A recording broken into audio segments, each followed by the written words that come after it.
Halo teman-teman, kembali lagi bersama saya Nelson di channel YouTube saya. Ya, jadi di kesempatan kali ini saya akan kembali membahas kenapa sakit lambung teman-teman tidak kunjung sembuh. Ya, jadi mungkin teman-teman yang pernah menonton video saya sebelumnya, saya pernah 2 kali terkena asam lambung. Yang pertama dalam waktu 10 hari sudah sembuh total. Ya, bagaimana caranya bisa sembuh total? Bisa ditonton di video saya sebelumnya. Ya, serangan kedua yang lebih hebat atau yang lebih mengerikan itu sembuh totalnya itu kira-kira 4 bulan, 3-4 bulan ya. Bahkan saya ingat itu 1-2 bulan itu betul-betul tidak bisa beraktivitas, sangat terbatas aktivitas ya. Bahkan jalan aja misalkan dari kamar ke kamar mandi itu keleyengan, goyang sekali. Nah, jadi ternyata pada saat saya terkena 2 kali, saya berharap akan seperti yang pertama. Wah, ini pada saat ternyata kok udah 2 minggu kok tidak ada perubahan. Dan ternyata memang tidak bisa cepat teman-teman. Kenapa? Karena memang kerusakan organ lambungnya itu udah tingkatnya itu sudah meningkat ya.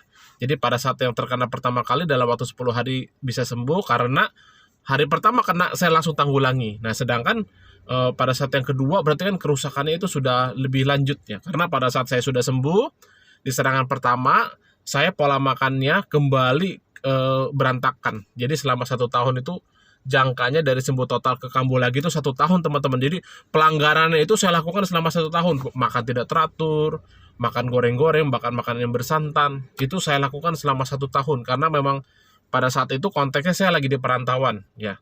Pada saat terkena kedua kali memang ternyata tidak bisa cepat. Saya rasakan sendiri 2 minggu itu baru bisa sedikit agak jalan agak enak. Itu pun kadang-kadang di bulan kedua pun itu saya naik motor pun kadang-kadang masih goyang berapa kali, kok tahu mendadak keleyengan. Saya berhenti dulu dari motor, baru bisa kembali. Dengan jaga pola makan dengan ketat selama 4 bulan, itu 3-4 bulan ya saya lupa tepatnya, disitulah baru betul-betul bisa mulai sembuh total. Ya, tapi dengan catatan ya teman-teman ya, sekali lagi saya tegaskan, sembuh total pada penderita asam lambung bukan berarti kita bebas makan pantangan. Ya, sebenarnya saya ubah kata pantangan ini teman-teman. Jadi sebenarnya kenapa disebut pantangan? Karena yang kita konsumsi itu makanan itu sebenarnya tidak sehat. Kalau misalkan jenis makanan yang sehat itu tidak mungkin disebut pantangan. Ya, jadi saya jelaskan dulu, memang ada pantangan yang betul-betul tidak sehat ya. Ada pantangan sebenarnya sehat, tapi karena memang tidak cocok dengan kondisi lambung kita, jadi menimbulkan ketidaknyamanan pada saat kita konsumsi. Nah, saya jelaskan dulu yang disebut pantangan karena memang tidak sehat adalah contoh makanan bersantan. Ya, jadi pada dasarnya suka tidak suka makanan bersantan itu tidak baik untuk kesehatan karena lemaknya tinggi sekali. Ya, jadi pada dasarnya yang menyebabkan santan itu tidak sehat adalah proses memanaskan. Jadi pada saat santan itu kita panaskan, otomatis itu lemaknya akan keluar. Nah, kalau kita konsumsi itu bukan hanya mengganggu lambung, tapi pun akan menimbulkan kolesterol tinggi atau trigliserid tinggi pada saat kita terlalu sering mengkonsumsinya. Jadi saya anjurkan hindari makanan bersantan. Ya, jadi santannya sendiri itu pada dasarnya kalau kita misalkan minum ya bagi kondisi lambung yang sehat, air santan itu kan bagus sehat ya. Kelapa tua pun kita peras kita minumnya itu untuk menggantikan lemaknya. Tapi pada saat dia masih prosesnya mentah, itu disebutnya masih lemaknya baik ya. Nah, pada saat kita panaskan, santan itu akan berubah menjadi lemak jenuh. Sebenarnya yang salah itu bukan kelapanya, bukan santannya. Pada saat dimasak dengan waktu yang lama, menjadi panas, itu lemaknya akan keluar. Nah, berikutnya, makanan yang digoreng. Nah, sebenarnya kita sering ke anak-anak kita sendiri, kalau anak kita batuk, amanda, radang tenggorokan, pasti orang tua akan melarang anaknya makan gorengan dan juga makan ciki-cikian, ya, makan pedas, makan es, ya. Jadi makanan yang digoreng itu ada beberapa kelemahan. Satu, pada saat kita menggoreng makanan, gizi makanan yang kita makan itu sudah banyak hilang. Ya, contoh misalkan kita goreng tempe atau goreng ikan ya, otomatis kan itu kan dengan proses memanaskan itu gizinya sudah banyak hilang. Kedua, ya pada saat kita goreng maksudnya, itu lemak yang di dalam minyak itu akan masuk ke dalam makanan yang kita makan. Ya otomatis itu lemaknya itu kita konsumsi setiap hari, itulah yang menyebabkan pengentalan darah. Bisa kolesterol tinggi, bisa gula darah tinggi juga ya, bisa tekanan darah tinggi, jadi darah kita kualitasnya jelek kalau kita sering makan gorengan ya. Itu 2 jenis pantangan ya, penderita asam lambung yang memang pada dasarnya tidak sehat, kalau apalagi kalau kita konsumsi dengan sering. Makanan-makanan yang mengandung pengawet, makanan yang mengandung micin yang sangat tinggi itu pun merusak. Bukan hanya merusak lambung ya.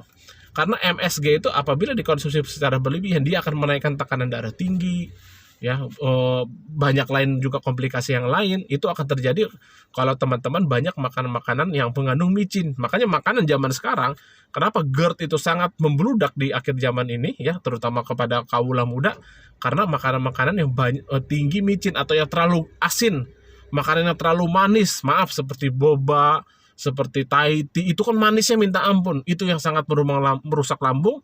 Bukan hanya merusak lambung, tapi juga bisa kena diabetes, ya bisa rematik, asam urat. Komplikasi penyakit ini kita bisa rasakan dengan sering mengkonsumsi makanan-makanan yang saya sebutkan tadi. Ya, jadi teman-teman harus betul-betul hindari pantangan ini, bukan hanya karena asam lambung ya. Kalau bisa pun kalau supaya teman-teman sehat terus. Nah, bagaimana dengan pantangan yang sebenarnya ini bukan pantangan, tapi karena kondisi lambung bermasalah, akhirnya harus dihindari. Ya, contohnya sebagian orang pada saat kena asam lambung nggak cocok makan bayam. Ya, bayam kan sehat loh teman-teman, tapi sebagian orang tidak cocok. Nah, contohnya misalkan buah-buahan, nanas. Nanas kan sehat, tapi sebagian orang pada saat mengkonsumsi makan perutnya tidak enak. Tomat, ya. Tomat kan sehat, ya, tapi sebagian orang tidak, sebagian orang penyakit asam lambung tidak cocok makan tomat. Ketan, ya. Ketan itu kalau kita kondisinya sehat, makan ketan nggak akan sakit. Ya, ketan itu kan karbohidrat juga, mirip-mirip nasi. Nah, tapi karena ketan itu agak keras, agak susah dicerna di lambung, pada saat kita kena gangguan lambung, pasti lambung kita tidak enak. Nah, kalau misalkan kita sehat, makan ketan nggak apa-apa. Beda dengan gorengan santan, ya. Kalau kita makan gorengan santan tiap hari, walaupun kita nggak sakit lambung, kita bisa kena penyakit lain, bahkan bisa kena penyakit lambung. Nah, tapi kalau kita makan tomat setiap hari, nanas setiap hari, ya nggak akan jadi kena sakit lambung. Kalau tadinya kita tidak sakit lambung, nggak akan jadi kolesterol tinggi kalau kita tiap hari makan nanas, ya itu.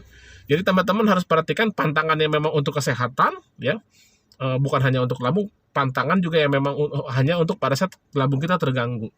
Nah, makanya saya selalu katakan, ya, bagi teman-teman yang order arang aktif kepada saya, sayur dan buah itu cocok-cocokan. Kalau makanan yang udah jelas pantangan itu ya adalah minuman bersoda, makanan berlemak tinggi, coklat, keju, ya, kopi. Kopi itu saya anjurkan teman-teman, walaupun kita sehat, jangan sering. Kopi itu melemahkan otot jantung kalau kita konsumsi setiap hari. Kenapa? Karena dia kan harusnya kita ngantuk, kita istirahat, minum kopi, kafein itu membuat saraf kita tenggang. Ya, akhirnya Membuat kita seakan ngantuknya hilang. Padahal itu saraf kita dipacu untuk bekerja terus. Otomatis jantung lama-kelamaan bisa terganggu. Ya, itu teman-teman ya. Jadi beberapa masukan dari saya bagi teman-teman. Berapa lama penyembuhan asam lambung? Ya, itu tadi. Satu, kenapa asam lambungnya tidak sembuh-sembuh, tidak memantang makanan dengan baik. Kedua, tidak sabar. Jadi maksudnya tidak sabar saya sudah minum 1 minggu arang aktif, bahkan saya juga minum kunyit, minum temulawak seminggu kok nggak sembuh-sembuh. Ya memang tidak cukup seminggu, apalagi sakitnya sudah berapa bulan, bahkan udah 5 tahun, 2 tahun sakit, sembuh dalam seminggu ya nggak mungkin. Sedangkan lambungnya aja dirusaknya dalam waktu bertahun-tahun. Jadi untuk penyembuhan jelas sembuh. Jadi banyak minum arang aktif begini, saya minum 1 botol, perubahan sedikit, kok saya nggak sembuh. Ya memang nggak cukup dengan 1 botol.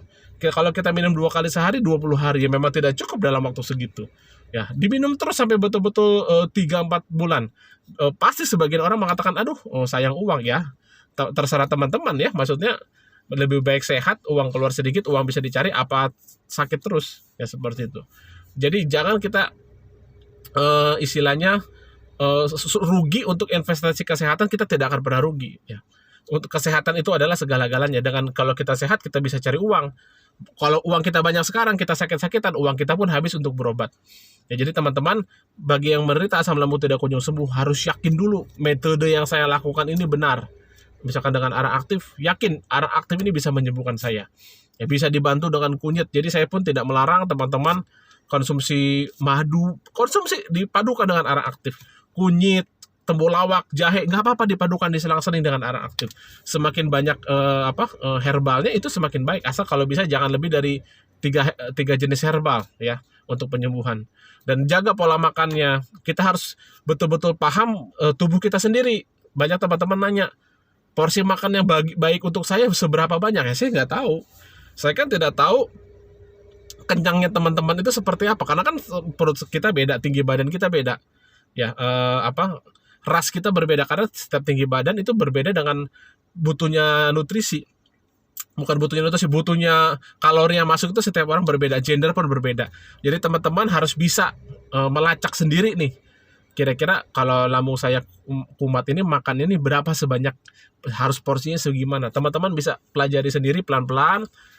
Kalau ada perubahan sedikit, misalkan gini, teman-teman punya 10 keluhan nih, hilang satu, teman-teman jangan pikirkan yang 9. Nah, tapi teman-teman diubah otaknya, oh saya ada kemajuan, ini begahnya udah hilang nih, sisa 9 lagi. Jangan dipikirkan yang 9, kita pikirkan bahwa saya ini ada perubahan. Itulah yang membuat teman-teman progresnya akan maju terus. Kalau teman-teman misalkan ada punya 10 keluhan, satu hilang, yang dipikirkan aduh 9-nya nggak hilang-hilang, nanti yang satu ini pun akan kembali lagi. Jadi teman-teman jalani dengan sabar, banyak berdoa, ikhtiar terus, ya. Jadi tujuan channel YouTube saya ini dibuat ya supaya saya betul-betul bisa menjelaskan lebih leluasa kepada teman-teman. Ya teman-teman bisa tonton terus, ikuti terus channel YouTube saya, ya. Jadi saya bukan hanya sekedar jual arah aktif, tapi saya bisa dibilang untuk mengedukasi juga masyarakat, karena memang saya penyuluh kesehatan. Sebelum corona ini memang saya keliling Indonesia, ya. Sudah berapa provinsi yang saya datangi. Tujuannya memang cari nafkah juga, tapi tujuannya juga untuk mengedukasi masyarakat. Karena apa? Mungkin sudah ribuan tempat yang saya datangi, ribuan pendidikan, jenis ras, memang ternyata kurang sekali pemahaman tentang kesehatan. Ya, jadi tentang pola makan yang baik, masyarakat Indonesia itu kurang paham. Ya, jadi tugas saya yang lebih paham mengedukasi teman-teman. Kalau dulu secara offline, ya saya langsung ke lapangan. Kalau sekarang yang dengan channel YouTube ini, saya tidak memikirkan keuntungan dari YouTube sekian, tidak. Saya tujuan utamanya adalah mengedukasi, ya. Terima kasih juga teman-teman yang sudah subscribe channel saya, sudah 1000 lebih, ya. Tujuannya memang bukan untuk dapat uang dari sini, tapi supaya membantu teman-teman, bukan hanya penyakit asam lambung, ya, asma, sinus, asam urat, tekanan darah tinggi, kanker pun bisa disembuhkan dengan arang aktif. Ya. Oke teman-teman, dari saya segini dulu. Bagi penderita asam lambung, GERD, semangat terus, jangan putus asa, jaga pola makan, pola pikir, pola hidup, tidur cukup, olahraga teratur, kena sinar matahari, tetap iman kepada Tuhan yang dikuatkan, ya. Jangan cemas, jangan panik, ya, serahkan semuanya kepada Yang Maha Kuasa, ya. Bye bye.